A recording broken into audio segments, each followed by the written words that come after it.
A las 3 de la madrugada vio a su yerno arrojar una maleta al río, con manos temblorosas y la desesperación de quien oculta un crimen. Cuando la recuperó del agua helada, el contenido no solo reveló millones de dólares manchados de sangre, sino la prueba de que su hija era la próxima víctima en una lista de mujeres asesinadas. Antes de continuar, no olvides suscribirte al canal, darle like al video y comentar desde qué parte del mundo nos estás viendo. Vamos. El reloj marcaba las 3 de la madrugada cuando el insomnio me venció por completo. A mis 62 años, dormir se había convertido en un lujo que mi mente inquieta rara vez me concedía. Me levanté de la cama tratando de no despertar a Patricia, mi esposa, quien descansaba plácidamente a mi lado. El piso de madera crujió bajo mis pies descalzos, mientras caminaba hacia la ventana de nuestro dormitorio, buscando algo que calmara la angustia que llevaba días royéndome por dentro. Desde esa ventana se podía ver perfectamente la casa de al lado, donde vivían mi hija Sofía y su esposo Marcos. La construcción había sido un regalo de bodas que Patricia y yo les habíamos dado hace 5 años, cuando todavía creíamos que ese matrimonio era una bendición. Ahora, mirando hacia esa propiedad en la oscuridad de la noche, solo sentía un nudo en el estómago que se apretaba cada vez más. Algo andaba mal, terriblemente mal, y aunque no tenía pruebas concretas, mi instinto de padre me gritaba que mi hija estaba en peligro. Marcos había llegado a nuestras vidas como una aparición perfecta. Apuesto, educado, exitoso en su carrera como arquitecto, con esa sonrisa encantadora que conquistó a Sofía desde el primer momento. Patricia y yo lo recibimos con los brazos abiertos, agradecidos de que nuestra única hija hubiera encontrado a alguien que parecía amarla tanto como nosotros. Pero en los últimos meses había notado cambios sutiles que me perturbaban profundamente. La luz de Sofía, esa chispa vital que siempre la había caracterizado, se estaba apagando. Cada vez que venía a visitarnos, sus ojos lucían más opacos, su sonrisa más forzada.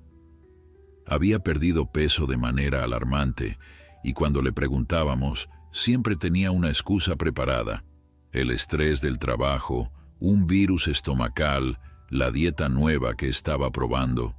Pero una madre sabe, y Patricia me había confesado sus sospechas en voz baja, tarde en las noches, cuando el miedo se hacía más presente.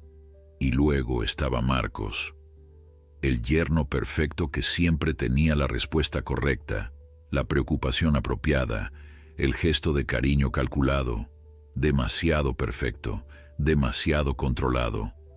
Lo había visto vigilar cada palabra de Sofía cuando estábamos juntos, la forma en que su mano se posaba sobre su hombro con una presión que parecía más advertencia que afecto. Y esa mirada, esos ojos que a veces brillaban con algo que no era amor, sino algo más oscuro, más posesivo. 3 semanas atrás, Sofía había llegado a nuestra casa con un moretón en el brazo. Marcos explicó rápidamente que ella se había tropezado con la puerta del armario y Sofía asintió mecánicamente, sin mirarme a los ojos. Esa noche, cuando Marcos fue al baño, intenté hablar con mi hija, pero ella se limitó a repetir la misma historia, su voz monótona, vacía. Fue entonces cuando el miedo se instaló permanentemente en mi pecho. Había intentado hablar con Patricia sobre mis sospechas más profundas, pero ella se negaba a creerlo. No nuestro Marcos, decía. Él ama a Sofía, somos una familia. Pero yo había visto demasiado en mi vida, había conocido a demasiados hombres con máscaras perfectas que escondían monstruos. Y algo en Marcos me recordaba a esos hombres. Esa misma tarde, justo antes de que cayera la noche, había sucedido algo que confirmó todos mis temores. Estaba en el jardín, podando los rosales que tanto le gustaban a Patricia, cuando vi a Marcos salir de su casa con una maleta grande. No era una maleta de viaje común, sino una de esas antiguas, de cuero pesado, que parecía increíblemente voluminosa. Lo extraño no era solo la maleta, sino la forma en que la cargaba, con urgencia, con nerviosismo, mirando constantemente a su alrededor, como si temiera ser observado. Me escondí detrás del seto de laureles, mi corazón latiendo con fuerza mientras veía a mi yerno cargar la maleta en el maletero de su auto. Su rostro, generalmente sereno y confiado, estaba tenso, sudoroso. Sus manos temblaban ligeramente mientras cerraba el maletero con fuerza. Luego volvió a mirar hacia su casa, hacia la ventana del dormitorio que compartía con mi hija, y en su expresión vi algo que me heló la sangre. Miedo, pero no el miedo de quien teme ser descubierto en una simple mentira. Era el miedo de quien acaba de cruzar una línea irreversible. Sin pensarlo 2 veces había decidido seguirlo. No sabía exactamente qué esperaba descubrir, pero mi instinto paternal me obligaba a actuar. Dejé las herramientas de jardinería y corrí hacia mi auto, estacionado en la entrada.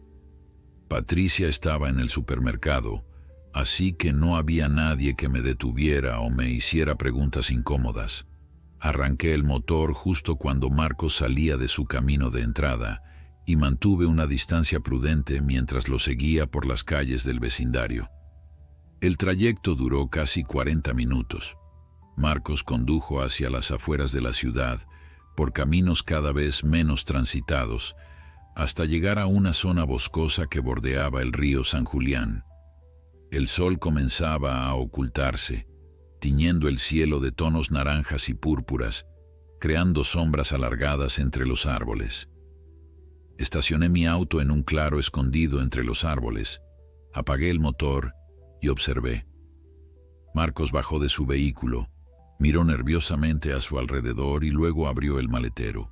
Con movimientos torpes, casi desesperados, sacó la pesada maleta.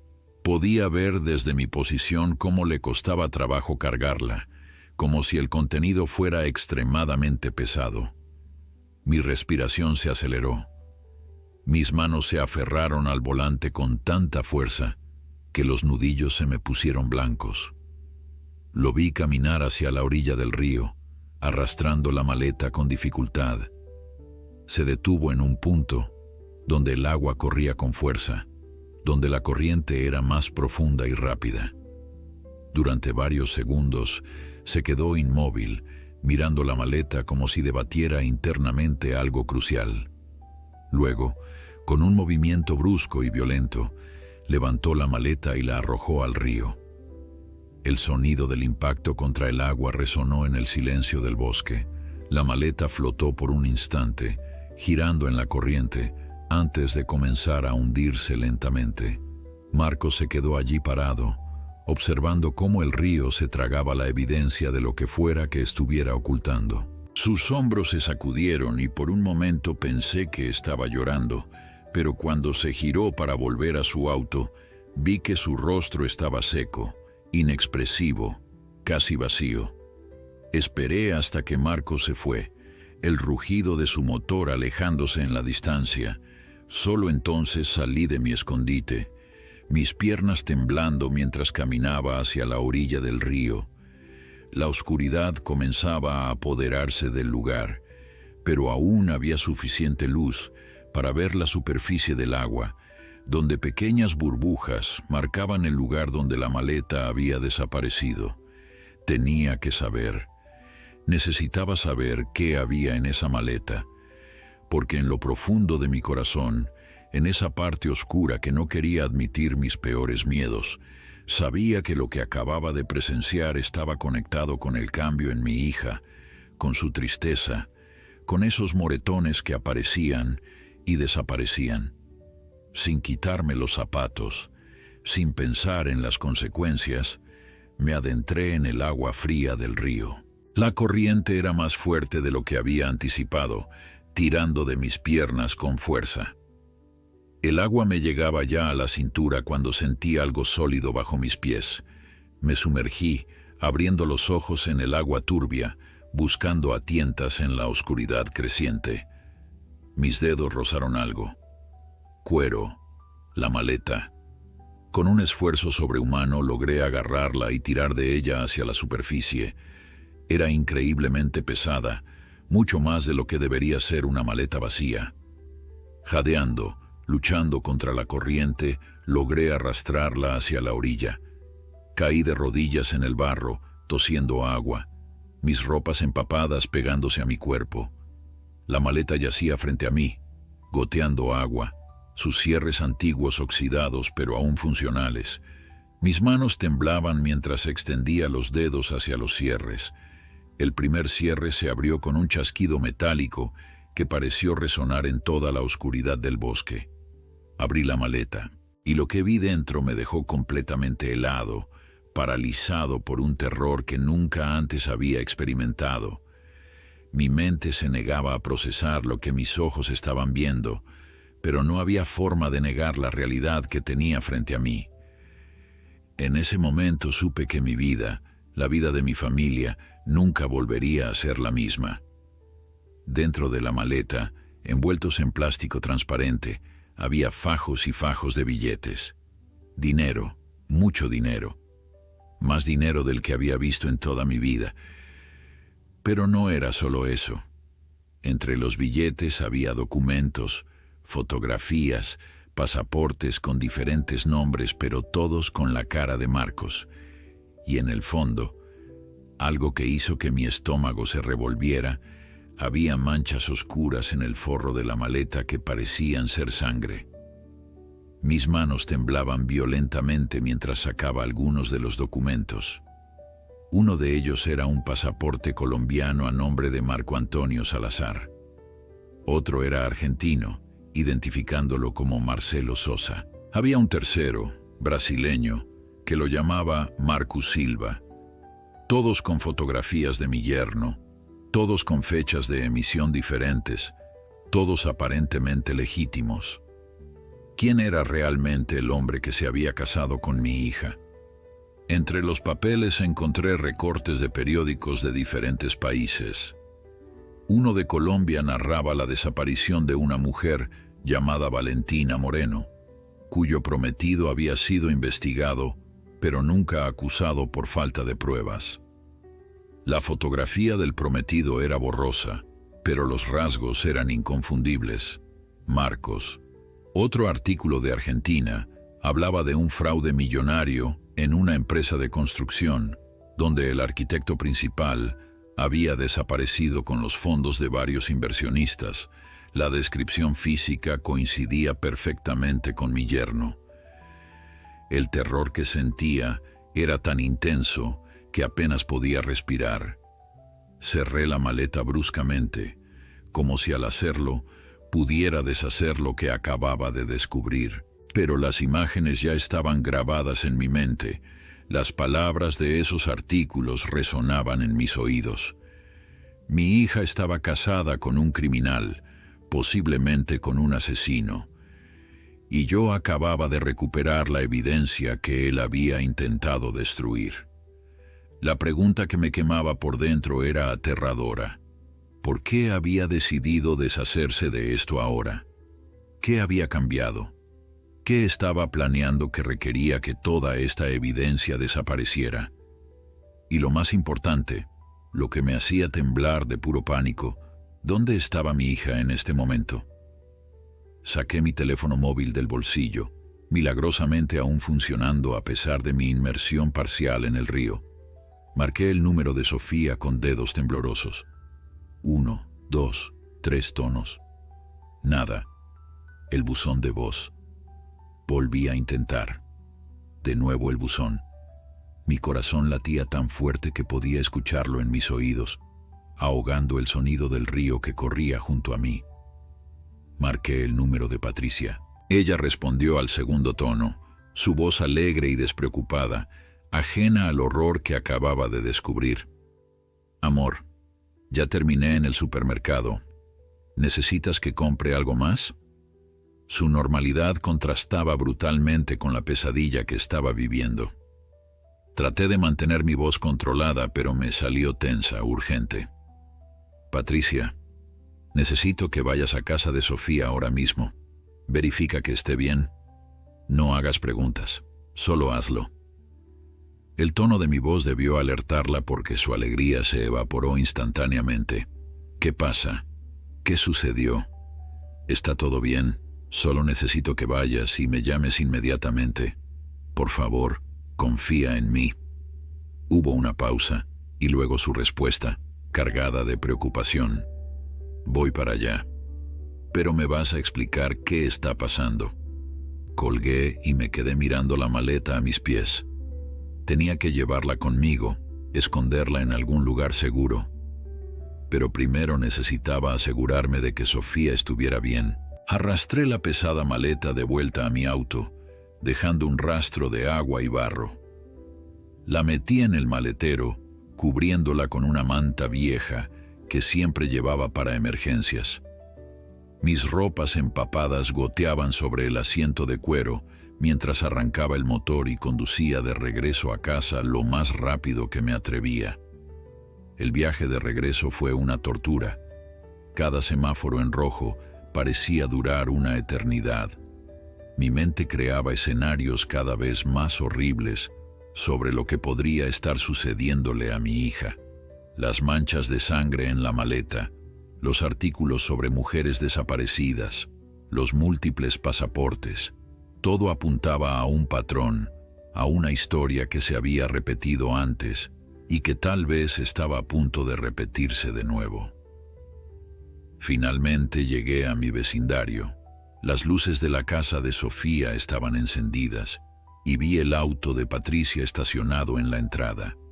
Pero no había señales del auto de Marcos. Estacioné mi vehículo en mi propio camino de entrada y salí corriendo hacia la casa de al lado, sin importarme las miradas curiosas de los vecinos que seguramente se preguntaban por qué estaba empapado y cubierto de barro.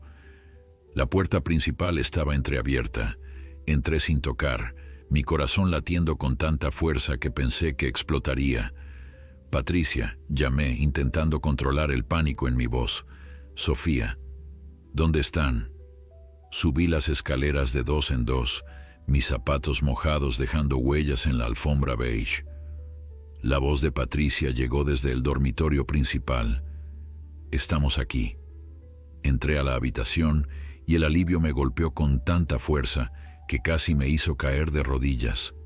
Sofía estaba allí, sentada en el borde de la cama con Patricia a su lado, pero el alivio duró solo un instante. Cuando vi el rostro de mi hija más de cerca, cuando vi sus ojos hinchados de llorar, el moretón fresco en su mejilla que intentaba ocultar con el cabello, cuando vi cómo temblaba incontrolablemente, supe que mis peores temores estaban apenas comenzando a revelarse.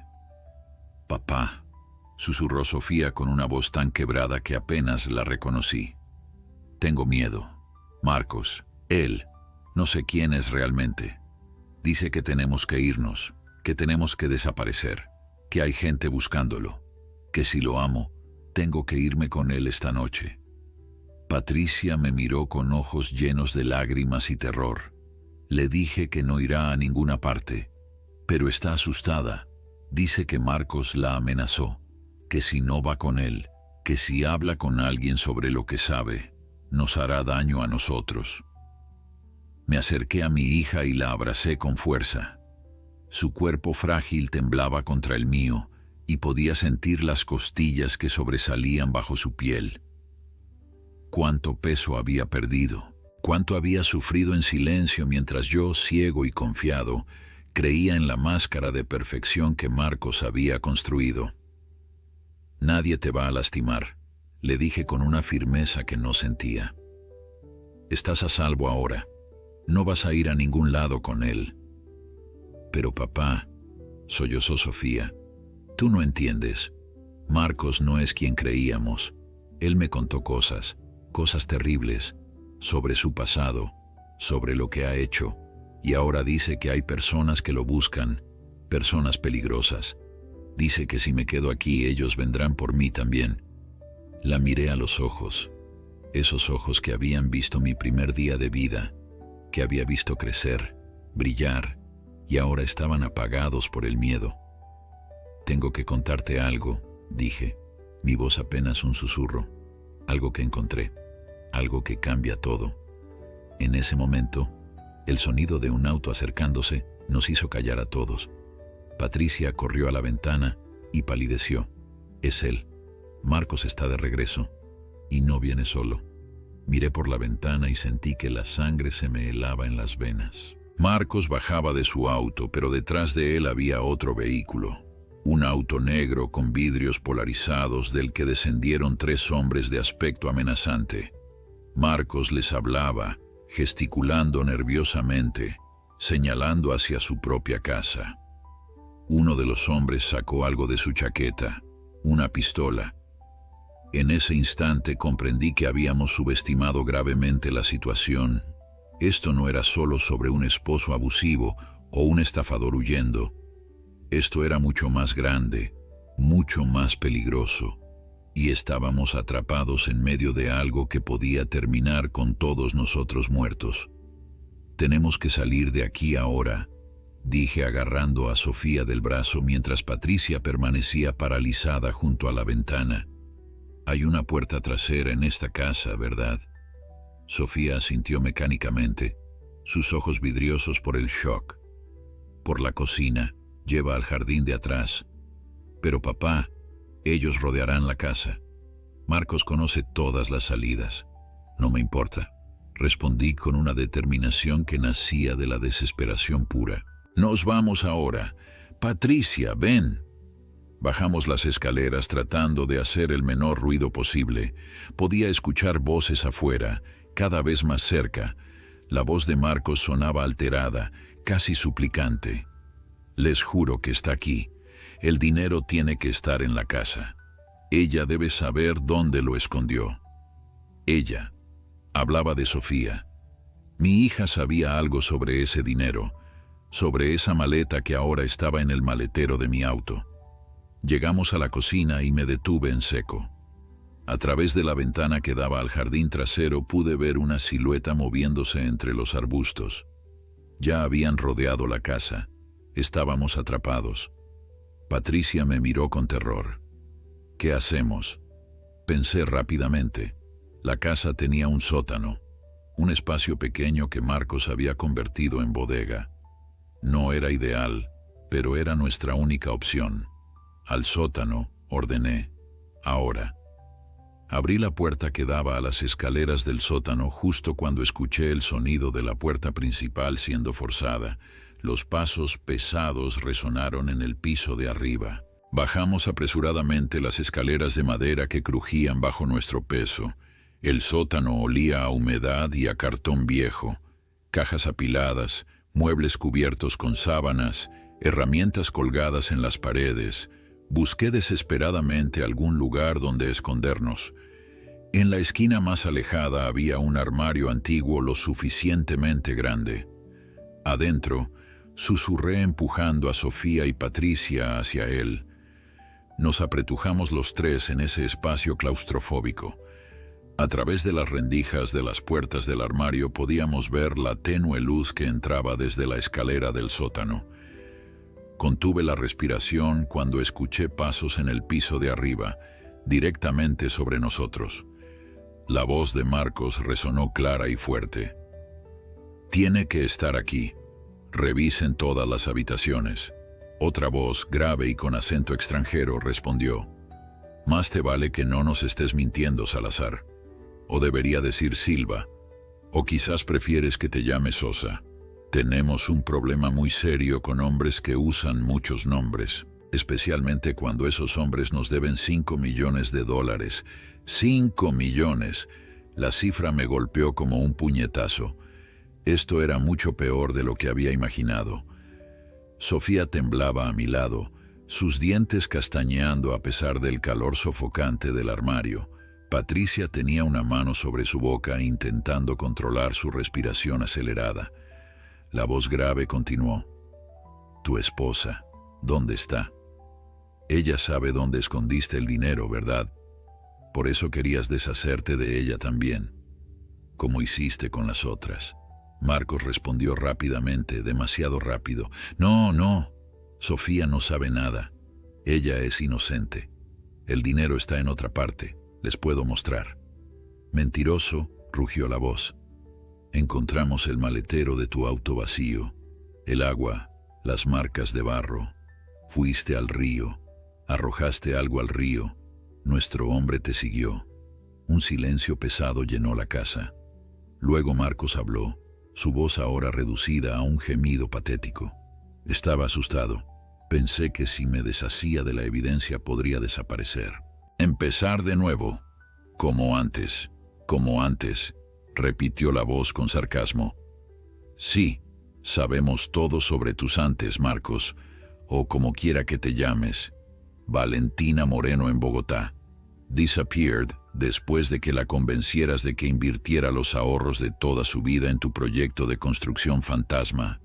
Lucía Paz en Buenos Aires, muerta en un conveniente accidente de auto justo después de cambiar su testamento a tu favor. ¿Y quién más?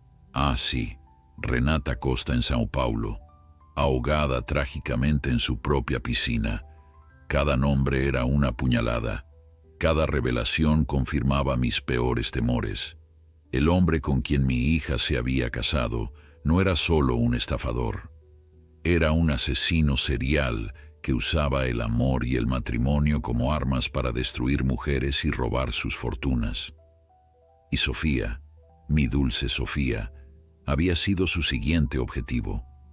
Los pasos comenzaron a descender por las escaleras del sótano. Apreté mi brazo alrededor de Patricia y Sofía, rezando a un Dios en el que hacía años no creía que no nos encontraran.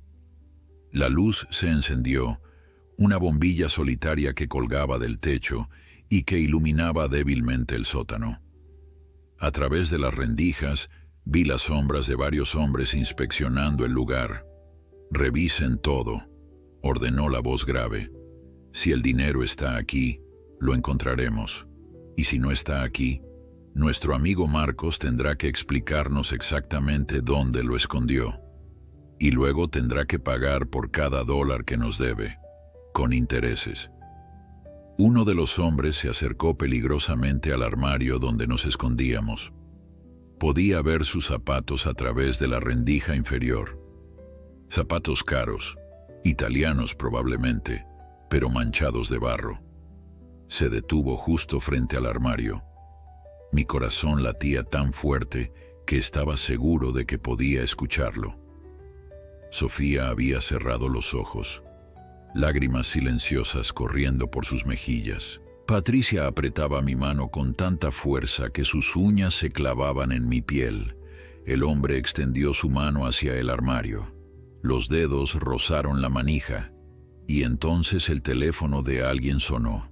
El hombre se detuvo, retirando su mano del armario para contestar.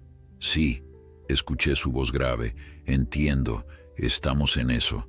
Colgó y llamó a los demás. «Cambio de planes. Tenemos que movernos. La policía está en camino. Alguien alertó a las autoridades». «¿Cómo?», rugió otra voz. «¿Quién? No importa», respondió el del teléfono. «Tenemos 3 minutos, tal vez 4. Agarren a Salazar. Si no podemos encontrar el dinero ahora, nos lo llevaremos a él. Él es nuestra garantía». Los pasos se apresuraron subiendo las escaleras. Escuché forcejeos, Marcos gritando, protestando. «No, por favor. Puedo conseguir el dinero. Solo necesito tiempo». Los gritos se apagaron a medida que lo arrastraban fuera de la casa. El sonido de motores arrancando, llantas chirriando, y luego silencio. Un silencio tan completo que parecía irreal. Esperamos. 5 minutos. 10. Patricia finalmente rompió el silencio. Se fueron. Salí primero del armario, mis piernas entumecidas apenas sosteniéndome. Subí cuidadosamente las escaleras, asomándome por la puerta de la cocina. La casa estaba destrozada. Muebles volcados, cajones vacíos, cuadros arrancados de las paredes, pero vacía, se habían ido. Las sirenas se escuchaban acercándose. Rápido, pensé. Tenía minutos para decidir qué hacer. La maleta en mi auto contenía la evidencia de los crímenes de Marcos, pero también contenía $5 millones que pertenecían a personas muy peligrosas. Si se la entregaba a la policía, Marcos iría a prisión, pero esos hombres vendrían por nosotros buscando su dinero.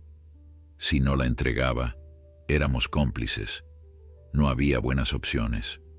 Solo había supervivencia. Miré a Sofía, mi hija que había estado a punto de convertirse en otra víctima más en la lista de cadáveres de Marcos.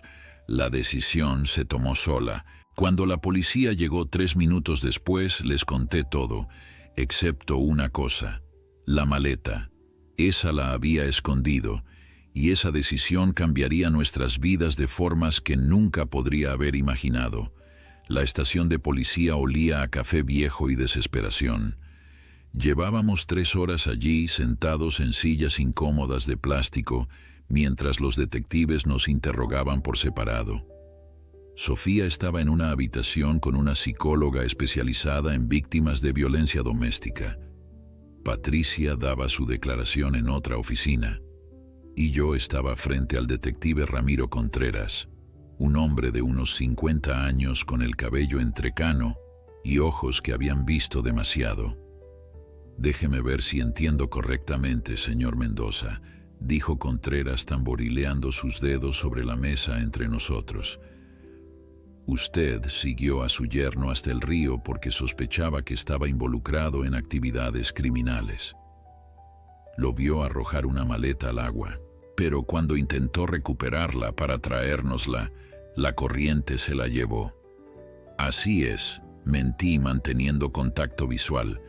La corriente era muy fuerte. La maleta se hundió antes de que pudiera alcanzarla. Por eso volví a casa de inmediato, para asegurarme de que mi hija estuviera bien». Contreras me estudió en silencio. Sus ojos penetrantes parecían capaces de ver a través de las mentiras. Después de lo que pareció una eternidad, asintió lentamente.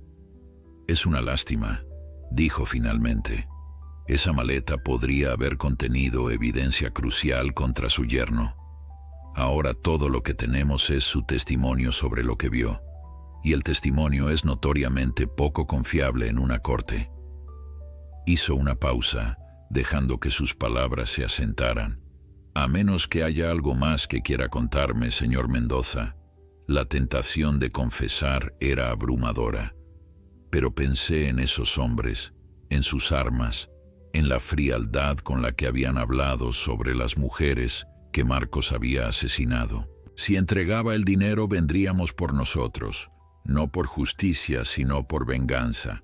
«No», dije finalmente, «eso es todo lo que sé». Contreras suspiró y se reclinó en su silla. «Muy bien, déjeme contarle lo que sabemos nosotros. Su yerno, Marcos Alberto Rojas, ese es su verdadero nombre, por cierto, es buscado por Interpol en conexión con al menos 6 muertes sospechosas en 3 países. Todas mujeres, todas adineradas. Todas murieron poco después de conocerlo o casarse con él. 6.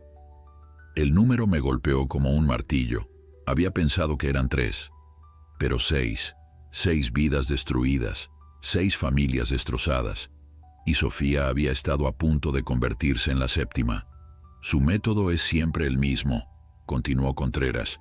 «Se hace pasar por arquitecto exitoso, corteja a mujeres con recursos, se casa con ellas o logra que inviertan en sus proyectos ficticios y luego desaparecen. Algunas son declaradas muertas, otras simplemente se esfuman». «¿Y el dinero?», pregunté, aunque ya conocía la respuesta. «Desaparece con él.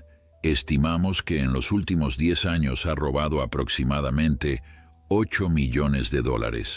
5 de esos millones fueron prestados por una organización criminal con sede en Miami, dinero que supuestamente usaría para un desarrollo inmobiliario que nunca existió. Los hombres que vinieron a la casa», dije, «los que se llevaron a Marcos». Contreras asintió gravemente. «El cartel Navarro, uno de los más peligrosos de Florida. No son personas con las que se pueda razonar. Si Marcos no les devuelve su dinero y pronto lo van a matar. Y si piensan que alguien más sabe dónde está ese dinero. Dejó la amenaza flotando en el aire. Mi familia está en peligro. No es una pregunta, es una afirmación. Contreras me miró con algo parecido a la compasión. Señor Mendoza, su familia está en grave peligro, especialmente su hija. Es posible que Marcos le haya confiado información sobre el paradero del dinero. El cartel va a asumir eso. Van a venir por ella. ¿Qué podemos hacer? Mi voz sonaba desesperada. Protección policial. Programa de testigos protegidos. Algo. Contreras negó con la cabeza. A menos que su hija pueda testificar sobre crímenes específicos que presenció, a menos que tenga evidencia concreta contra Marcos o contra el cartel, no califican para el programa. Y la protección policial. Somos un departamento pequeño. No tenemos recursos para vigilancia a las 24 horas. Entonces, ¿qué se supone que hagamos? Grité levantándome de la silla. Esperar a que vengan y nos maten. Señor Mendoza, cálmese, dijo Contreras también poniéndose de pie. Haremos lo que podamos. Patrullas regulares en su vecindario. Un número de emergencia directo. Pero la mejor protección que puedo ofrecerle es esta. Si sabe algo, cualquier cosa que pueda ayudarnos a encontrar ese dinero o a construir un caso más sólido contra Marcos, dígamelo ahora. La maleta en mi maletero pesaba en mi conciencia como una piedra, pero la imagen de esos hombres, de sus armas, de sus amenazas veladas, pesaba más. No sé nada más, repetí la mentira. Contreras estudió mi rostro por un largo momento. Finalmente asintió. Está bien, pueden irse. Pero, señor Mendoza, una cosa más. Sea lo que sea que esté ocultando y ambos sabemos que está ocultando algo, espero que valga la pena el riesgo. Salimos de la estación de policía cuando el amanecer comenzaba a pintar el cielo de tonos rosados. Patricia y Sofía me esperaban en el vestíbulo agotadas y traumatizadas. Sofía había llorado tanto que sus ojos estaban hinchados hasta convertirse en ranuras. Patricia me abrazó apenas me vio. «¿Qué vamos a hacer?», susurró contra mi pecho. «Nos vamos a casa», respondí. «Vamos a cerrar con llave todas las puertas. Y vamos a averiguar exactamente en qué nos metió Marcos». En el camino de regreso a casa, Sofía habló por primera vez desde que habíamos salido del sótano. «Papá, hay algo que tengo que decirte. Algo que Marcos me hizo prometer que nunca contaría». La miré por el espejo retrovisor. Su rostro estaba pálido, demacrado. «Puedes contarme cualquier cosa, hija». Sofía respiró profundamente. Hace 3 meses Marcos llegó a casa muy alterado. Dijo que había cometido un error terrible, que había gente buscándolo. Me hizo sacar todo el dinero de mi cuenta de ahorros. Eran $40,000 que había heredado de la abuela. Patricia jadeó a mi lado. «Sofía, ¿por qué no nos dijiste?» Porque me amenazó, las lágrimas volvieron a correr por sus mejillas. Dijo que si le contaba a alguien, especialmente a ustedes, los lastimaría. Mostró una pistola real. Dijo que había tenido que usarla antes y que no dudaría en hacerlo de nuevo. Mis manos apretaron el volante con tanta fuerza que mis nudillos se pusieron blancos. ¿Qué hizo con ese dinero? Lo metió en una maleta, respondió Sofía. Una maleta vieja de cuero. Dijo que había más dinero allí, mucho más, que era su fondo de emergencia. Su plan de escape, la maleta. La maldita maleta que ahora estaba escondida en mi garaje. El dinero de mi hija estaba mezclado con el dinero robado del cartel. $40,000 de los ahorros de toda su vida, robados por el hombre en quien había confiado su corazón. «Hay algo más», continuó Sofía con voz temblorosa. «Esa noche, cuando guardó el dinero en la maleta, vi documentos, papeles con nombres de mujeres, fotografías, y había algo que parecía», hizo una pausa, que parecía sangre en algunos de los documentos. Patricia sollozó abiertamente. Sofía cerró los ojos. Creo que Marcos iba a matarme, papá. Creo que iba a hacerme lo mismo que les hizo a esas otras mujeres, y yo estaba tan asustada que ni siquiera podía pedirles ayuda. Las palabras de mi hija me partieron el corazón, pero también endurecieron mi resolución. La maleta no era solo evidencia, era justicia, era venganza. Y ahora, sabiendo que contenía el dinero de mi propia hija, era personal. Llegamos a casa cuando el sol ya brillaba completamente en el cielo. El vecindario parecía extrañamente normal. Los señores Vargas regaban su jardín como cada mañana. La señora Chen paseaba a su perro. Los niños de la familia Morales esperaban el autobús escolar. Nadie sabía que la pesadilla que habíamos vivido apenas unas horas antes era real. Nadie imaginaba que detrás de las puertas cerradas de la casa de al lado había ocurrido un secuestro. Entramos a nuestra casa y cerré con llave inmediatamente. Patricia llevó a Sofía directamente a la habitación de invitados. «Vas a quedarte con nosotros por ahora», le dijo con firmeza. «No vas a volver a esa casa. Nunca». Sofía asintió sin protestar, demasiado agotada para argumentar. Una vez que estuvieron arriba, corrí al garaje. La maleta seguía allí, escondida bajo la manta vieja. La saqué y la llevé a mi taller, un pequeño espacio al fondo del garaje donde guardaba mis herramientas y donde Patricia rara vez entraba. Cerré la puerta con seguro y extendí la maleta sobre mi mesa de trabajo. La abrí de nuevo, esta vez con más cuidado, con más atención a los detalles.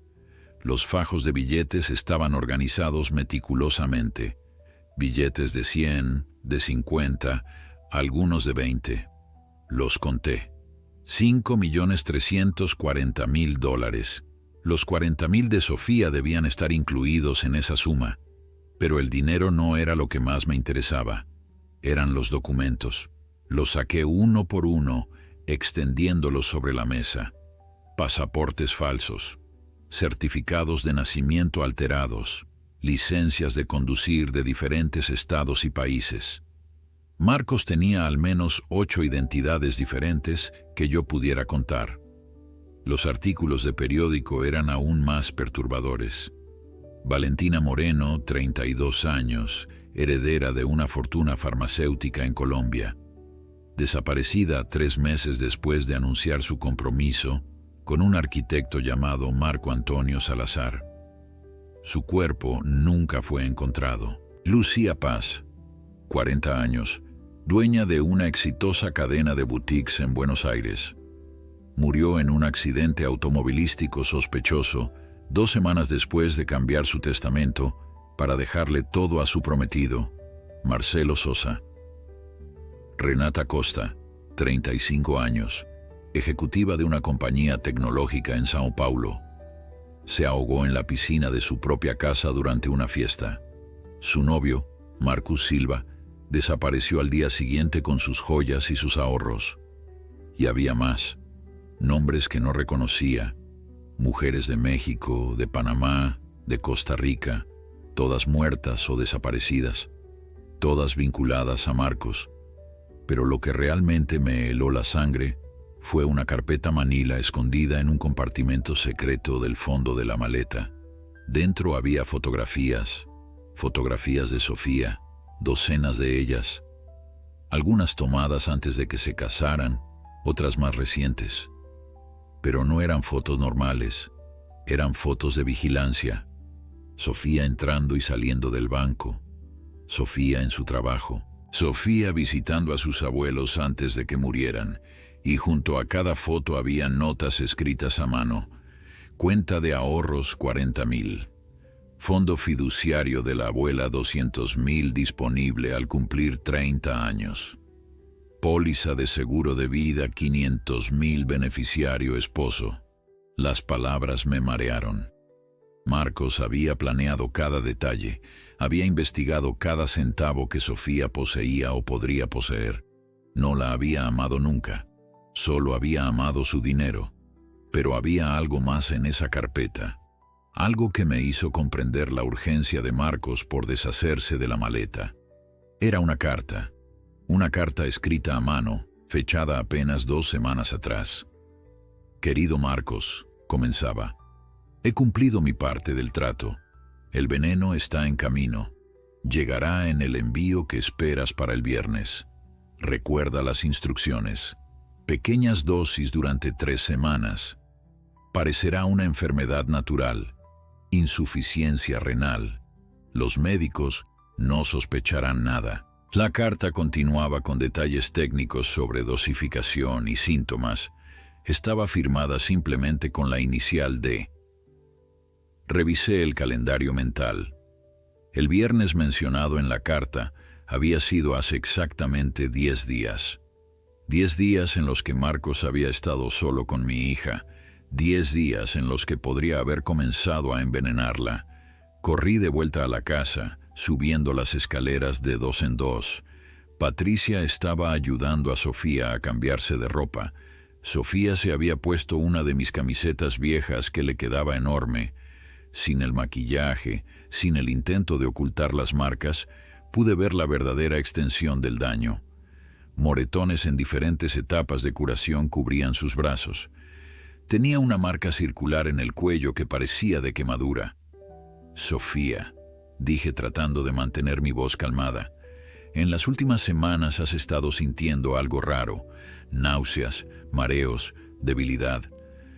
Ella me miró sorprendida. «¿Cómo lo sabes?» «El médico dijo que probablemente era estrés, que necesitaba descansar más». Patricia me miró alarmada. «¿De qué estás hablando?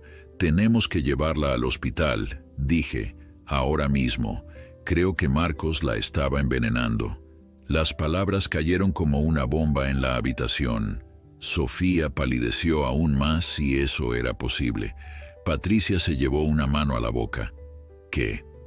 Eso es imposible». «Encontré pruebas», respondí. «En la maleta. Correspondencia sobre veneno. Instrucciones sobre cómo administrarlo sin ser detectado». Sofía comenzó a temblar incontrolablemente.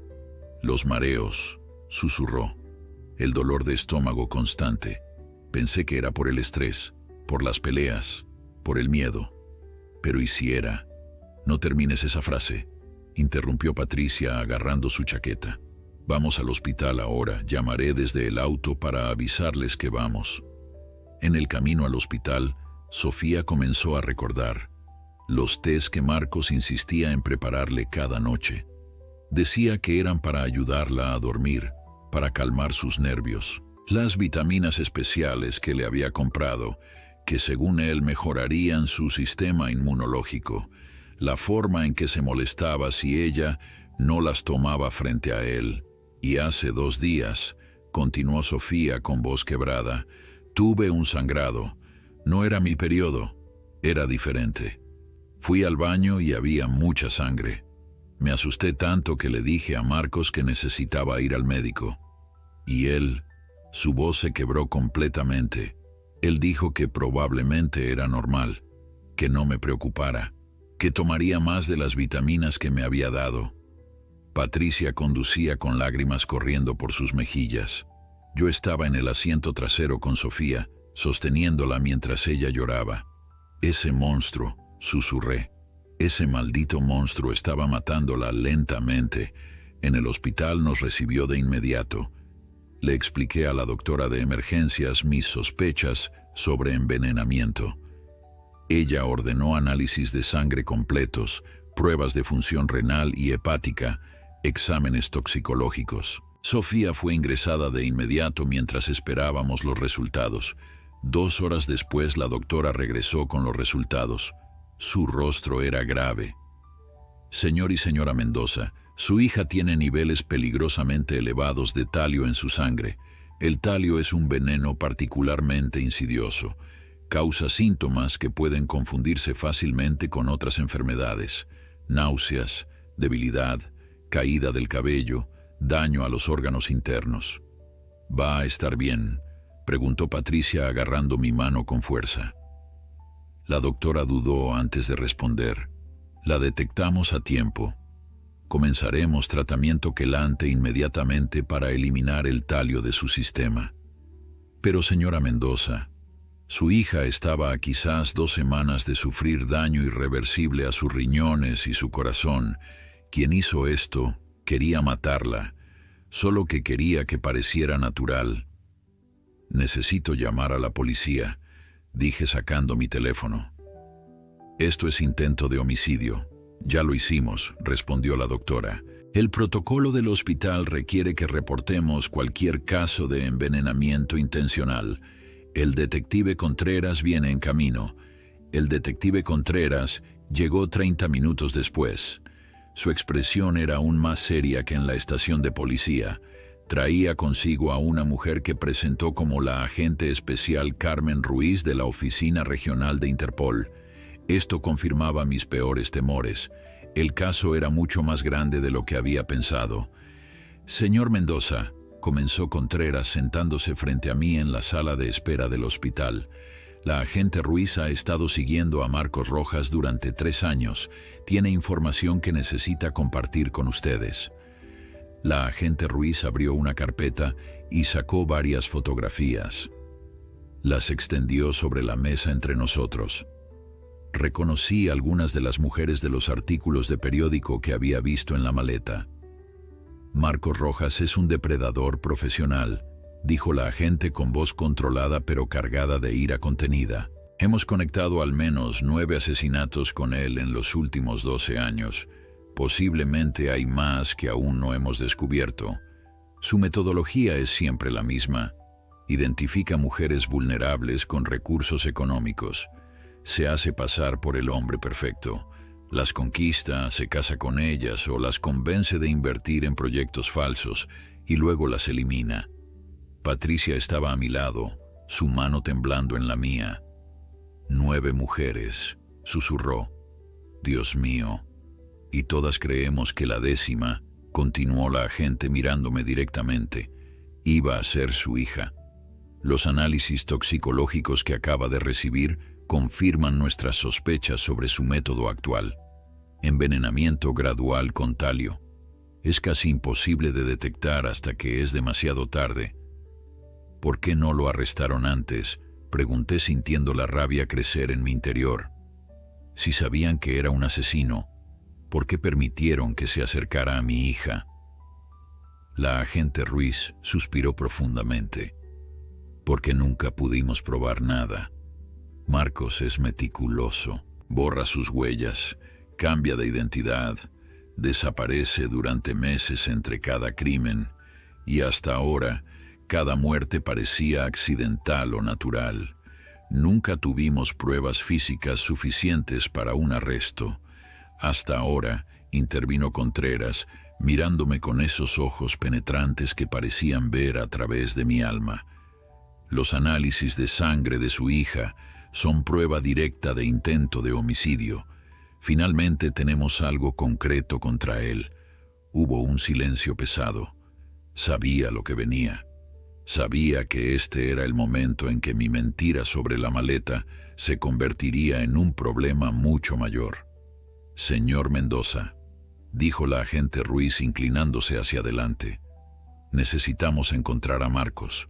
Y necesitamos encontrar cualquier evidencia que pueda ayudarnos a construir un caso sólido, no solo por el intento de asesinato de su hija, sino por los otros crímenes. Cualquier cosa que pueda ayudarnos. La forma en que lo dijo no era casual. Era una invitación, una última oportunidad para decir la verdad. Pensé en la maleta, en los documentos, en las fotografías, en la carta sobre el veneno. Todo lo que necesitaban para condenar a Marcos estaba escondido en mi taller, pero también estaba el dinero. $5 millones que pertenecían al cartel navarro. Si les entregaba la maleta a las autoridades, el cartel vendría por nosotros. Pensarían que habíamos colaborado con la policía, que habíamos traicionado a Marcos, que éramos responsables de que perdieran su dinero. La vi arrojar la maleta al río, repetí la mentira nuevamente, Intenté recuperarla, pero la corriente era muy fuerte. Se hundió. La agente Ruiz intercambió una mirada con Contreras.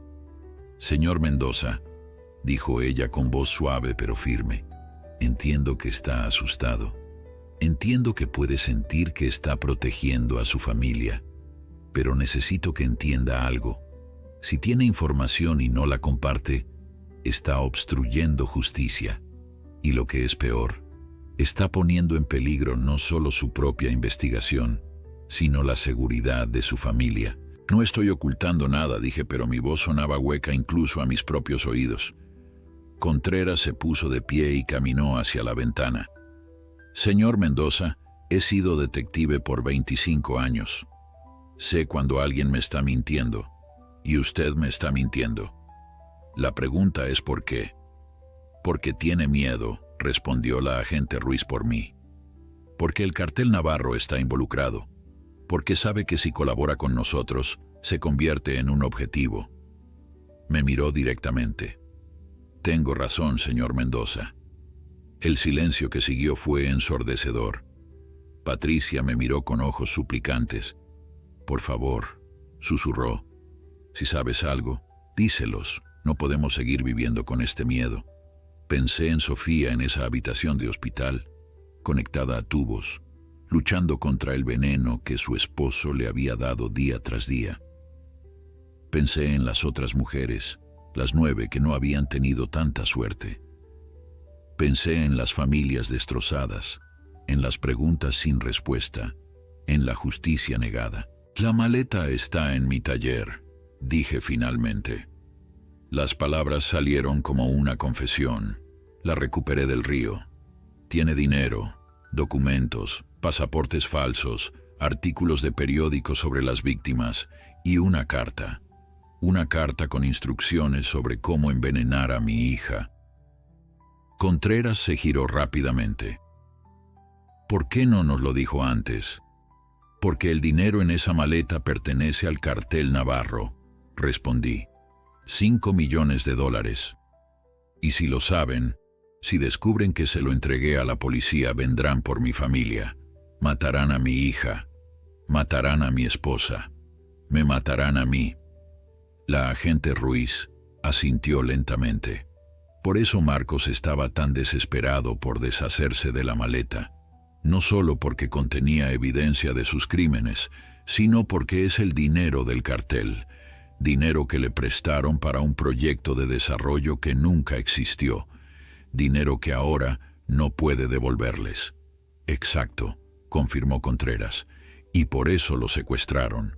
Van a torturarlo hasta que les diga dónde está el dinero. Cuando les diga que lo arrojó al río, enviarán buzos a buscarlo. Y cuando no lo encuentren», su voz se volvió sombría, «van a asumir que alguien más lo tiene. Van a venir por nosotros de todas formas», susurró Patricia. «Tengan el dinero o no, van a pensar que lo tenemos». La agente Ruiz asintió. «Es probable. Pero si trabajan con nosotros, si nos entregan la maleta y aceptan entrar en protección de testigos, podemos mantenerlos a salvo. Podemos usar esa evidencia para condenar a Marcos. Y podemos usar el dinero como carnada para atrapar a los miembros del cartel». «Protección de testigos», repetí. «Eso significa nuevas identidades, nuevas vidas, dejar todo atrás». «No tenemos otra opción», dijo Patricia tomando mi mano. «Mira lo que casi le pasa a nuestra hija. No podemos seguir viviendo así». Había una condición más que necesitaba plantear. «Los $40,000, dije. «Parte de ese dinero en la maleta es de Sofía. Marcos la obligó a sacarlo de sus ahorros. Cuando todo esto termine, quiero que se le devuelva». La agente Ruiz me estudió por un momento antes de asentir. «Si puede probar que ese dinero era de su hija, haremos todo lo posible por recuperarlo. Pero el resto, los 5 millones del cartel, eso se convierte en evidencia. Y eventualmente, si logramos desmantelar la organización, será confiscado por el Estado. Acepto los términos», dije. «Les llevaré a la maleta. Pero primero necesito ver a mi hija. Necesito explicarle lo que va a pasar. Contreras asintió. Tiene 10 minutos, luego vamos todos a su casa a recuperar esa evidencia. Y señor Mendoza, a partir de este momento, su familia está bajo nuestra protección. Subí a la habitación de Sofía. Ella estaba despierta, conectada a una IV que goteaba el tratamiento quelante en su sistema. Se veía tan frágil, tan rota. Me senté junto a su cama y tomé su mano. «Papá», susurró Sofía con voz débil. «La doctora me dijo que me estaba envenenando, que si no hubieran descubierto el talio a tiempo, habría muerto en cuestión de semanas». Sus ojos se llenaron de lágrimas. «¿Cómo pude ser tan estúpida? ¿Cómo no me di cuenta?» «No fuiste estúpida, hija», respondí apretando su mano suavemente. «Marcos es un depredador profesional. Ha hecho esto antes. Muchas veces. Supo exactamente cómo manipularte, cómo hacerte sentir que estabas loca cuando cuestionabas algo, cómo aislarte de nosotros. Debí haberte escuchado cuando me advertiste sobre él», sollozó Sofía. «Tú siempre supiste que algo andaba mal, pero yo estaba tan enamorada, tan ciega. Creí que era mi alma gemela. Y todo el tiempo solo quería mi dinero. Solo quería matarme. Tengo que contarte algo», dije respirando profundamente. «Algo sobre lo que vi ayer en el río, sobre la maleta que Marcos arrojó al agua. Le conté todo, sobre seguirlo, sobre recuperar la maleta, sobre el dinero del cartel, sobre los documentos y las fotografías de las otras víctimas, sobre la carta con instrucciones para envenenarla y finalmente sobre la decisión de entregar todo a las autoridades y entrar en el programa de protección de testigos». Sofía me escuchó en silencio, las lágrimas corriendo constantemente por sus mejillas. Cuando terminé, se quedó mirando al techo por un largo momento. «Entonces tengo que desaparecer», dijo finalmente. «Tengo que convertirme en otra persona, dejar todo atrás. Mi trabajo, mis amigos, mi vida. Es la única manera de mantenerte a salvo», respondí. «El cartel navarro no va a perdonar la pérdida de $5 millones. Y Marcos, cuando la policía finalmente lo encuentre, cuando lo juzguen por lo que te hizo, sus abogados van a intentar destruir tu credibilidad. Va a ser un proceso largo y doloroso». «Quiero que pague», dijo Sofía con una determinación que no había escuchado en su voz en meses. «No solo por lo que me hizo a mí, sino por esas otras mujeres, por Valentina y Lucía y Renata y todas las demás. Merecen justicia. Y yo voy a asegurarme de que la tengan. Voy a testificar. Voy a contar todo lo que sé, todo lo que viví». La abracé con cuidado, consciente de los tubos y cables que la conectaban a las máquinas. «Esa es mi niña valiente», susurré. «Vamos a superar esto, juntos, como familia». Nos dieron 10 minutos más con Sofía antes de que tuviéramos que irnos. Patricia se quedó con ella mientras Contreras, la agente Ruiz y yo condujimos de regreso a casa. El vecindario seguía luciendo tranquilo e inocente bajo el sol de la tarde. Pero ahora veía todo diferente. Cada auto estacionado podría contener vigilantes del cartel. Cada vecino desconocido podría ser un sicario disfrazado. El mundo seguro que había conocido toda mi vida se había transformado en un campo minado de amenazas potenciales. Entramos a mi casa y los guié hacia el garaje. Mi taller estaba exactamente como lo había dejado. La maleta aún sobre la mesa de trabajo, su contenido parcialmente expuesto. La agente Ruiz se puso guantes de látex antes de acercarse. «Esto es increíble», murmuró mientras examinaba los documentos.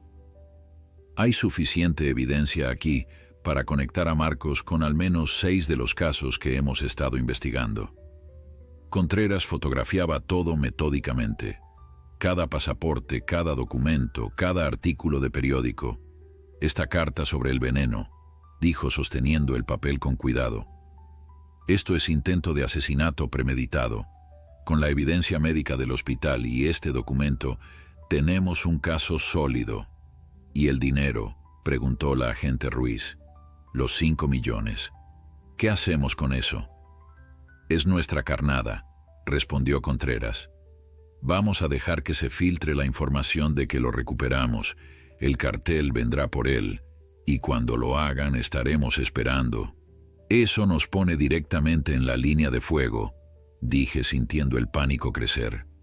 Si saben que teníamos el dinero, van a venir por nosotros primero.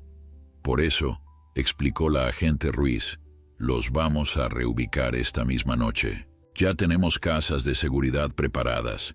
Su familia va a desaparecer antes de que el cartel siquiera sepa que el dinero fue recuperado.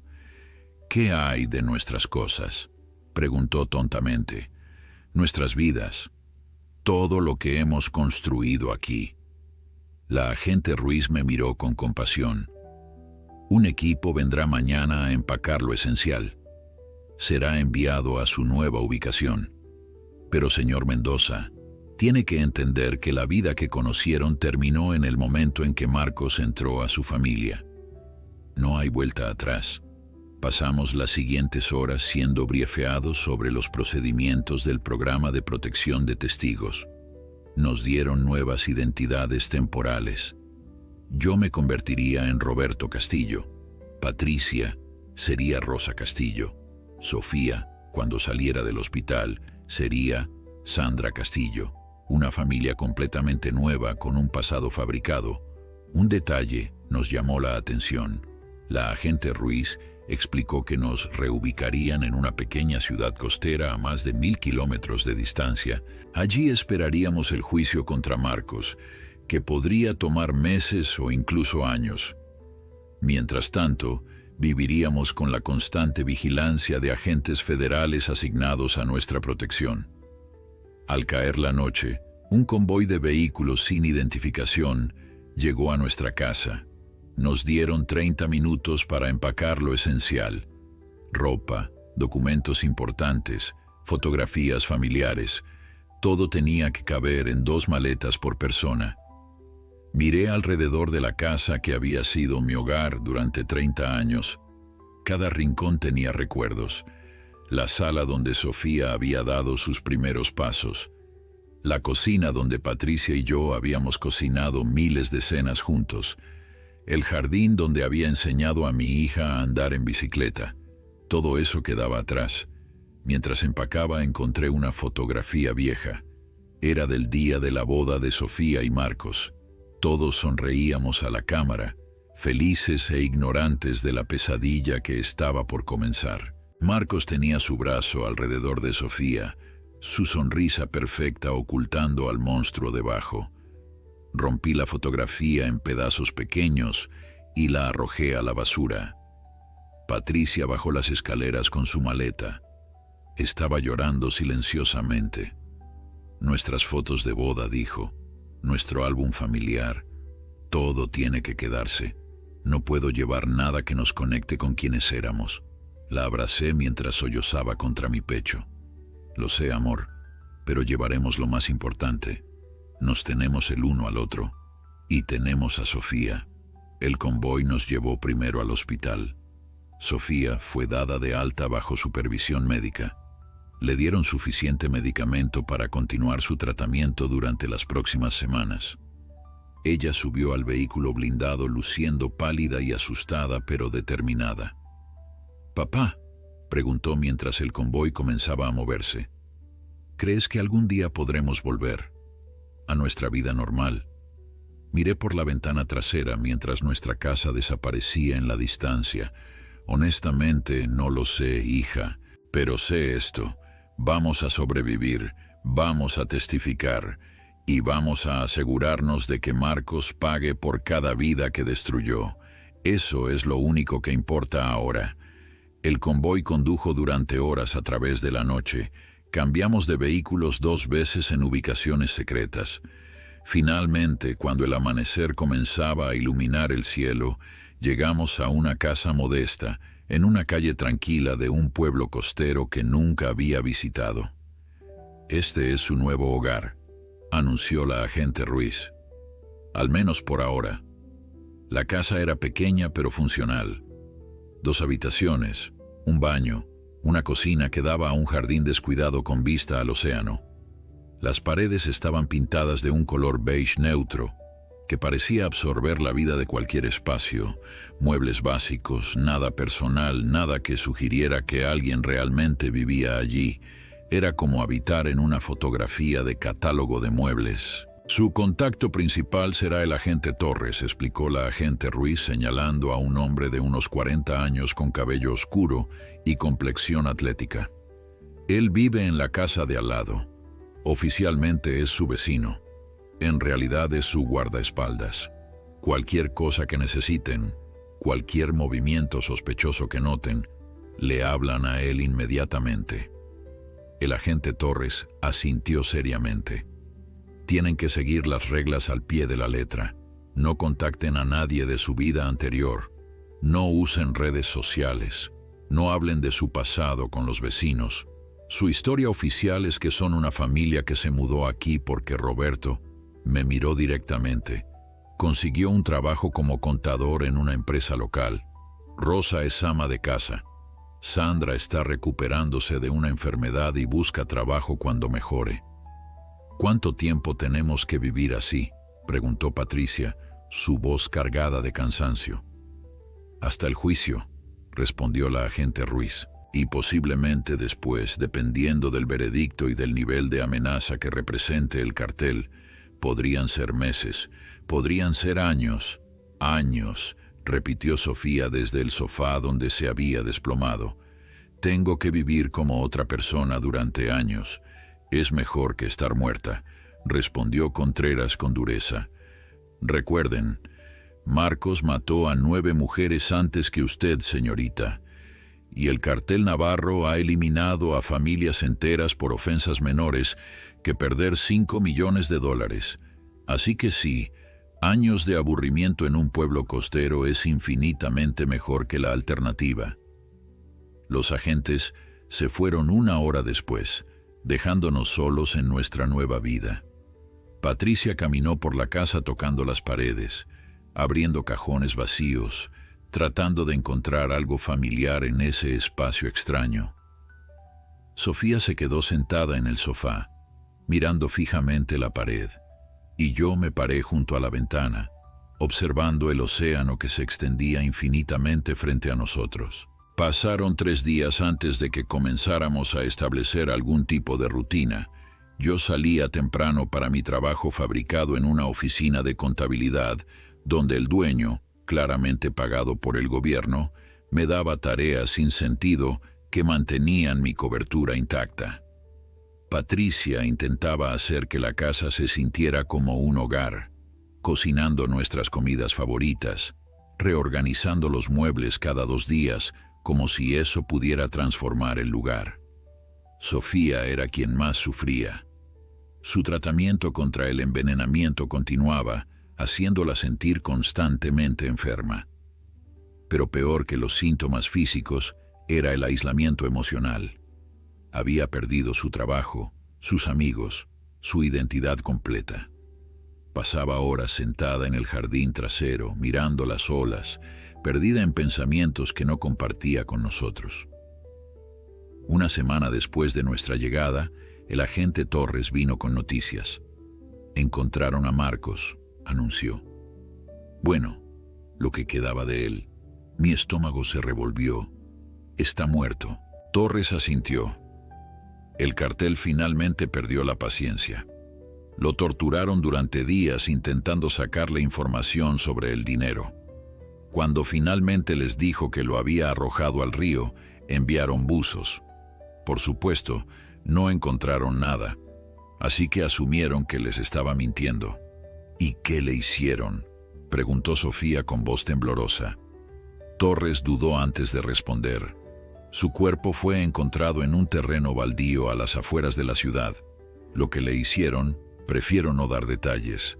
Solo les diré que enviaron un mensaje muy claro sobre lo que les pasa a las personas que los roban. Debería sentirme aliviado, dijo Sofía después de que Torres se fue. El hombre que intentó matarme está muerto. Justicia servida, ¿verdad? Pero solo me siento vacía, como si algo dentro de mí se hubiera roto permanentemente y nunca pudiera ser reparado. La abracé mientras lloraba. El agente Torres tenía razón sobre una cosa. El mensaje del cartel era claro, pero no estaba dirigido solo a Marcos. Era una advertencia para cualquiera que supiera sobre el dinero, incluyéndonos a nosotros. 2 semanas después, llegaron más noticias, esta vez a través de una llamada de la agente Ruiz. Con la muerte de Marcos, el caso contra él obviamente había terminado, pero habían decidido usar toda la evidencia de la maleta para perseguir al cartel navarro. Los documentos y el dinero habían llevado a varios arrestos de miembros de alto rango de la organización. «Eso es bueno, ¿verdad?», preguntó Patricia esperanzada. «Significa que pronto podremos volver a casa». El silencio al otro lado de la línea fue ensordecedor. «Señora Castillo», dijo finalmente la agente Ruiz, usando nuestro nombre falso. «Los arrestos han enfurecido aún más al cartel. Ahora no solo perdieron $5 millones, perdieron miembros clave de su organización y tienen muy claro quién proporcionó la evidencia que llevó a esos arrestos». «Nosotros», susurró Patricia. La agente Ruiz suspiró. «La familia que estuvo involucrada con Marcos Rojas, la familia que recuperó el dinero y lo entregó a las autoridades. Hay una recompensa de $500,000 por información que lleve a su ubicación». «$500,000», repetí sintiendo que el suelo se movía bajo mis pies. «Eso significa que nunca vamos a poder volver a nuestra vida anterior». «No en un futuro cercano», confirmó la agente Ruiz. «Lo siento mucho. Sé que esto no es lo que esperaban escuchar, pero la realidad es que ahora son testigos clave en un caso federal contra una organización criminal internacional. Su seguridad es nuestra prioridad máxima». Esa noche ninguno de nosotros durmió. Patricia lloraba silenciosamente en la cama. Sofía estaba en su habitación y podía escuchar música triste filtrándose por debajo de su puerta. Y yo estaba sentado en la sala oscura, mirando por la ventana, viendo sombras amenazantes en cada movimiento de los árboles. Al amanecer tomé una decisión. Me levanté, me vestí y salí a caminar por la playa. El agente Torres apareció inmediatamente a mi lado. «No debería salir solo», dijo con tono de advertencia. «Necesitaba aire», respondí. «Necesitaba pensar». Caminamos en silencio durante varios minutos antes de que hablara nuevamente. «Agente Torres, si usted estuviera en mi posición, si su familia estuviera en peligro permanente por hacer lo correcto, ¿qué haría?». Torres se detuvo y miró el océano. «Haría exactamente lo que está haciendo. Mantendría a mi familia unida, los mantendría a salvo, y esperaría. ¿Esperar qué?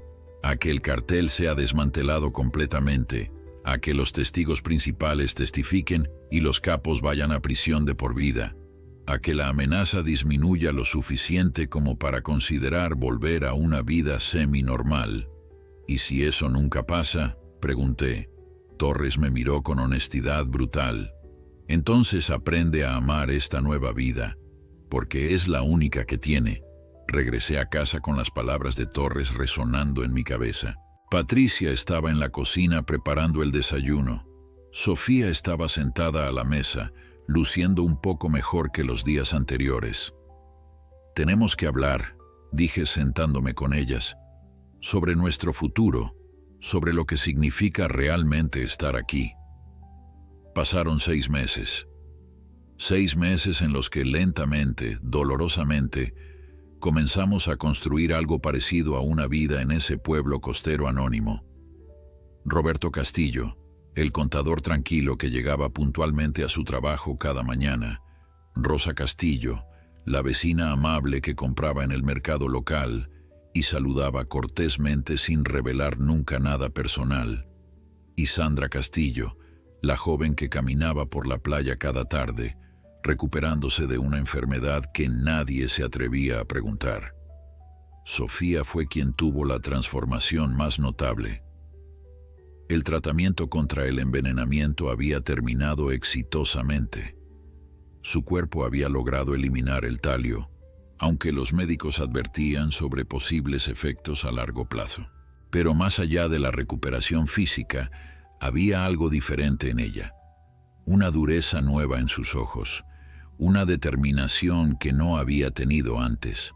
Conseguí un trabajo, anunció una tarde mientras cenábamos.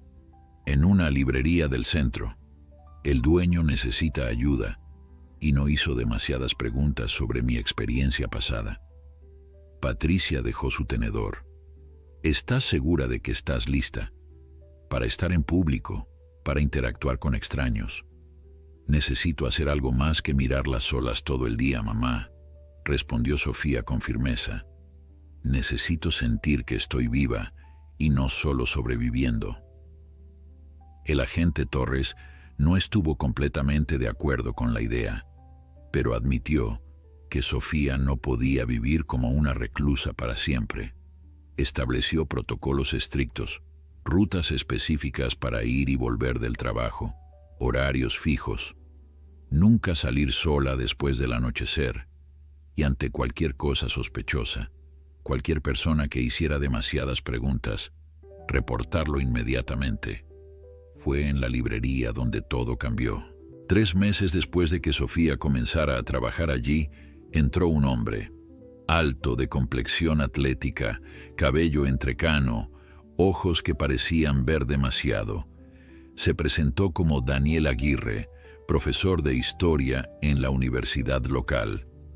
Buscaba libros sobre crímenes históricos sin resolver. Comenzaron a hablar, primero sobre libros, luego sobre historia, eventualmente sobre la vida en general. Daniel venía cada semana, siempre los martes por la tarde cuando la librería estaba casi vacía, y siempre pedía recomendaciones a Sofía, siempre se quedaba conversando un poco más de lo necesario. «Me gusta», confesó Sofía una noche. «Es interesante, inteligente. Y por primera vez en mucho tiempo, cuando hablo con alguien no tengo que fingir quién soy completamente. Puedo ser al menos una versión de mí misma». Patricia y yo intercambiamos miradas preocupadas. «No puedes contarle la verdad», advertí. «No puedes acercarte demasiado a nadie. Es parte del trato». «Lo sé, papá», respondió Sofía con tristeza. «Pero tampoco puedo vivir el resto de mi vida sola, asustada de confiar en alguien. Marcos ya me quitó suficiente.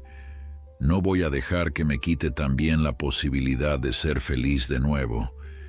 2 semanas después, el agente Torres apareció en nuestra puerta con una expresión que no había visto antes, mezcla de preocupación y algo más que no podía identificar.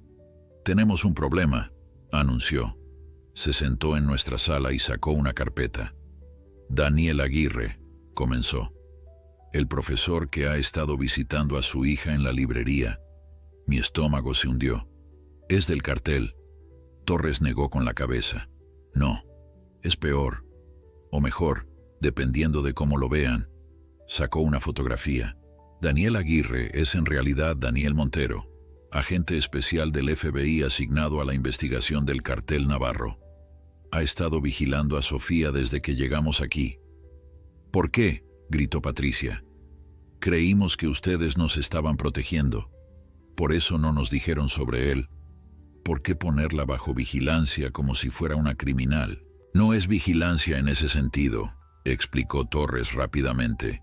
«Es protección adicional. Después de que la recompensa por su cabeza aumentó a $1 millón, la oficina decidió que necesitábamos más ojos en ella. Especialmente después de que consiguió el trabajo en un lugar público». «1 millón», repetí sintiendo que el mundo se inclinaba. La recompensa aumentó. Torres asintió gravemente. «El cartel está desesperado. Perdieron más miembros la semana pasada. Otros 3 arrestos basados en evidencia de la maleta que ustedes entregaron. Están sangrando desde adentro y quieren venganza. Ustedes representan esa venganza. ¿Y ese agente?, preguntó Sofía con voz temblorosa. Daniel. Todo lo que me dijo, nuestras conversaciones, fue todo mentira. Solo estaba haciendo su trabajo. Torres vaciló antes de responder. Al principio sí, era solo su asignación, pero reportó hace 2 semanas que la situación se había complicado, que había desarrollado sentimientos reales por usted. Solicitó ser removido del caso, pero se le negó. Es demasiado valioso en su posición actual. Sofía se levantó y salió de la habitación. Podíamos escucharla llorar en su cuarto. Patricia la siguió, dejándome solo con Torres. Esto no puede continuar, dije. Mi hija ya perdió suficiente. No pueden jugar con sus emociones así. Torres me miró con algo parecido a la compasión. Señor Mendoza, en 3 días comienza el juicio principal contra los líderes del cartel Navarro. Su familia tendrá que testificar sobre la maleta, sobre el dinero, sobre todo lo que saben. Va a ser peligroso, va a ser público y va a poner un objetivo aún más grande en sus espaldas. Entonces, ¿por qué no nos dijeron antes? Exploté. ¿Por qué dejaron que mi hija se encariñara con alguien justo antes de arrastrarnos a un circo mediático? Porque necesitábamos que su vida pareciera normal, respondió Torres. Si el cartel sospechaba que estaban en protección de testigos, si notaban demasiada seguridad obvia alrededor de ustedes, habrían sabido dónde buscar. Daniel proporcionaba cobertura perfecta. Un interés romántico normal, orgánico. Excepto que no es real, dije con amargura. Torres no respondió. No tenía que hacerlo. Esa noche mantuve una larga conversación con Sofía. Ella estaba sentada en la cama, abrazando una almohada, los ojos rojos de llorar. ¿Sabías?, preguntó, sobre Daniel, que era del FBI. Negué con la cabeza. Torres acabó de decírnoslo.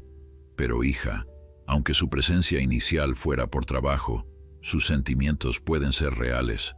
¿Cómo puedo creerle?, susurró. ¿Cómo puedo confiar en alguien de nuevo cuando todo en mi vida ha sido una mentira? Marcos mintió sobre quién era, sobre amarme. Ahora Daniel mintió sobre por qué estaba allí. ¿Dónde termina el engaño y comienza la verdad? No tenía respuesta para eso. Solo podía sostener a mi hija mientras procesaba otra traición en una larga línea de traiciones que había experimentado. El juicio comenzó 3 días después. Nos trasladaron a la ciudad en un convoy blindado. La corte estaba rodeada de seguridad, francotiradores en los techos, agentes en cada esquina. El cartel Navarro había prometido públicamente que nadie que testificara contra ellos viviría para ver el veredicto. Cuando entré a la sala del tribunal, vi por primera vez a los hombres que habían ordenado la muerte de Marcos, que habían puesto precio a nuestras cabezas. 5 hombres de aspecto común sentados detrás de una mesa de defensa, vestidos en trajes caros, luciendo más como ejecutivos corporativos que como asesinos despiadados. El fiscal me llamó primero al estrado. Juré decir la verdad, toda la verdad y nada más que la verdad. Mis manos temblaban sobre la Biblia mientras miraba a la sala abarrotada. Periodistas, familiares de víctimas, agentes federales, todos observando, esperando. El fiscal, un hombre joven con expresión seria, se acercó con la maleta. La misma maleta que había recuperado del río hacía ya 7 meses, la maleta que había cambiado nuestras vidas para siempre. Señor Mendoza, ¿reconoce este objeto?, preguntó. Sí, respondí con voz más firme de lo que esperaba. Es la maleta que vi a mi yerno, Marcos Rojas, arrojar al río San Julián. El fiscal asintió. ¿Y qué encontró dentro cuando la recuperó? Conté todo. El dinero, $5 millones que pertenecían al cartel, los pasaportes falsos, los artículos sobre las mujeres muertas. la carta con instrucciones para envenenar a mi hija. Cada palabra era una puñalada para los acusados, cuyos rostros permanecían impasibles. Los abogados defensores intentaron desacreditarme. Sugirieron que había plantado evidencia, que había robado el dinero yo mismo, que estaba inventando todo para obtener inmunidad por mis propios crímenes. Pero el fiscal tenía más que mi testimonio. Tenía análisis forenses, huellas dactilares de Marcos en los documentos, registros bancarios que conectaban las transacciones con las cuentas del cartel y, sobre todo, tenía a Sofía. Cuando mi hija subió al estrado, la sala quedó en completo silencio. Lucía frágil pero determinada, vestida con un traje azul oscuro que Patricia había insistido en comprarle para la ocasión. El fiscal fue gentil con ella, guiándola a través de su relación con Marcos, los abusos, el envenenamiento gradual, el miedo constante. Mi esposo me dijo que me amaba, testificó Sofía con voz clara. Pero todo el tiempo solo planeaba matarme, como había matado a otras mujeres antes que yo. Me obligó a darle $40,000 de mis ahorros. Los metió en esa maleta, junto con el dinero que había robado, y cuando me enfermé por el veneno que me daba, me decía que estaba imaginando cosas, que era mi culpa por ser tan débil. Los abogados defensores fueron crueles con ella. La atacaron, sugirieron que había inventado todo, que tal vez ella misma había matado a Marcos y estaba culpando al cartel para salvarse. Pero Sofía no se derrumbó. Cada insulto, cada insinuación maliciosa solo parecía fortalecerla. Cuando finalmente bajó del estrado, me miró directamente a los ojos y asintió. Lo había hecho, había contado su verdad. El juicio duró 3 semanas, testigo tras testigo, confirmando las operaciones del cartel, la violencia, los asesinatos, el lavado de dinero. La evidencia de la maleta fue crucial, conectando a los acusados directamente con Marcos y sus crímenes. Finalmente, después de 2 días de deliberación, el jurado regresó con un veredicto: culpable, en todos los cargos. Los 5 líderes del cartel navarro fueron sentenciados a cadena perpetua sin posibilidad de libertad condicional. La sala explotó en aplausos y lágrimas. Familiares de víctimas se abrazaban, los fiscales se felicitaban mutuamente, y nosotros, la familia Mendoza, que ahora respondía al nombre Castillo, simplemente nos sentamos en silencio, procesando el fin de una pesadilla que había durado casi 1 año. Pero el alivio duró poco. Esa noche, de regreso en la casa de seguridad, el agente Torres llegó con noticias. El veredicto ha enfurecido a lo que queda del cartel, explicó. Hay rumores de que han contratado sicarios independientes para cumplir con la promesa de venganza. La amenaza contra ustedes no termina con el encarcelamiento de los líderes. Entonces nunca termina, dijo Patricia con voz quebrada. Nunca vamos a poder volver a nuestra vida real. Torres dudó antes de responder. Hay una opción, una nueva identidad permanente en otro país, Nueva Zelanda o Australia, lugares donde el alcance del cartel es limitado. Podrían empezar completamente de nuevo. Sofía habló por primera vez desde que habíamos regresado del tribunal.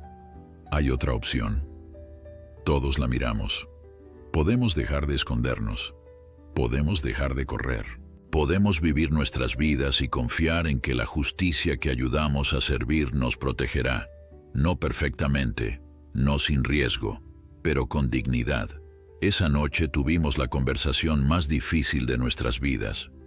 Patricia quería desaparecer completamente, empezar de nuevo donde nadie pudiera encontrarnos. Yo estaba dividido. Parte de mí quería proteger a mi familia a cualquier costo. Otra parte estaba cansado de correr. Pero fue Sofía quien tomó la decisión final. Ya perdí demasiado tiempo de mi vida viviendo con miedo, dijo con determinación.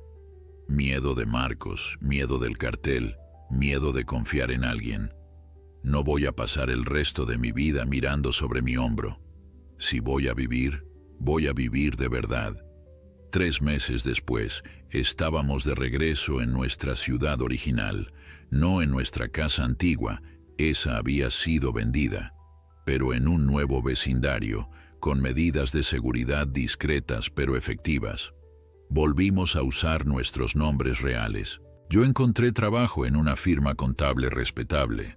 Patricia se unió a un club de jardinería y Sofía, mi valiente hija, abrió su propia librería. Fue en la inauguración de la librería cuando Daniel apareció. El verdadero Daniel, no el agente encubierto, sino el hombre que había confesado tener sentimientos reales por mi hija.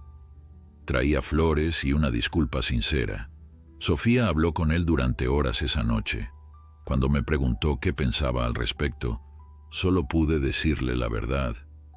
La confianza se gana con acciones, no con palabras. Si él está dispuesto a probarte que sus sentimientos son reales, entonces merece una oportunidad. Pero la decisión es tuya, hija. Siempre ha sido tuya. Ahora, 1 año después, miro hacia atrás a todo lo que sucedió. La maleta que pesqué del río no solo contenía dinero y evidencia, contenía la verdad sobre el monstruo que había entrado a nuestras vidas. Contenía justicia para 9 mujeres que nunca la obtuvieron. Y contenía, aunque no lo supiera en ese momento, el camino hacia nuestra redención. Sofía está comprometida con Daniel ahora. Esta vez conoce exactamente quién es él, con todas sus verdades y sus mentiras pasadas. Patricia ha convertido nuestro jardín en un santuario de paz, y yo, cada mañana cuando me despierto, agradezco estar vivo, estar libre, estar con mi familia. ¿Vivimos con miedo? Sí, algunos días. Miramos sobre nuestros hombros, por supuesto, pero también vivimos, reímos, amamos, y eso, después de todo lo que pasamos, es la mayor venganza que podemos tener contra aquellos que intentaron destruirnos. La maleta en el río cambió nuestras vidas, pero no nos definió. Esa es la lección que aprendí. El mal puede tocarte, puede herirte, puede obligarte a transformarte, pero no puede quitarte quién eres esencialmente, a menos que se lo permitas, y nosotros no lo permitimos.